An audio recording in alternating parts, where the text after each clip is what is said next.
One might be in the following situation. You might have a database. Now, it could be about people, it might be about inventory, it might be about sales.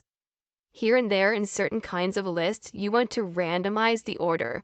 Maybe you have a certain primitive way of spot checking some data, your own idea of quality control. How do we take this list and randomize it?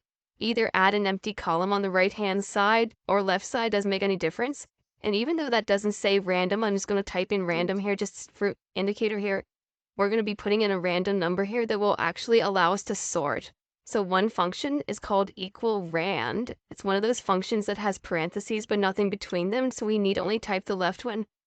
We can press Control Enter here. It might look like that. We don't care what it looks like really. Double click the lower right-hand corner. If we were to see this, we could press comma if we wanted to. That's not critical. But this function simply generates a random number between 0 and 1. If we click anywhere in here, it's to the right of our data here. We'll simply, for a quick sort, click the Data tab, AZ. We've randomized this list. It is in no particular order at all. And although I probably wouldn't imagine doing this a whole lot with a list of this type, here and there it makes good sense to randomize the order of a list. So that's one use of a function called rand. Now, if you need to create sample data, I suspect I do this more than a lot of people, but we might want to be testing out some formulas. We might want to be testing out some data. Maybe what we'd like to have here are some salaries, or any kind of number you might imagine. If you want to generate whole numbers, and you could do this for a whole cluster of cells at once, you want to type equal rand between.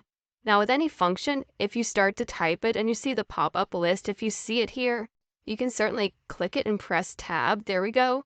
And now what? I want a bunch of random numbers here. I'm thinking of salaries, so I've got a group of them here starting at 30,000. Comma, as high as 80,000 in this list, fine. That's it. Enter. Or in the case here, if we want this to go into multiple cells, Control Enter. So I've got a bunch of random salaries. The other thing about this that might fool you though, if you were to click somewhere and maybe start putting in your headings or something like that, maybe this is for a certain city or whatever.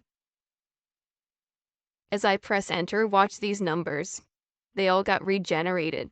So if you create random numbers this way and want to use them for your sample data or whatever, right after, or actually you don't have to do it right after, but at some point here you might want to freeze these numbers. And a good quick way to do this is to use one of our top 10 tips where we simply take this data and with the right mouse button drag any edge into another column and then right back on top of it, and copy here as values only. So we've turned these into pure values. Here and there when you need to create random numbers, whole numbers, you can easily do this with the function called rand between.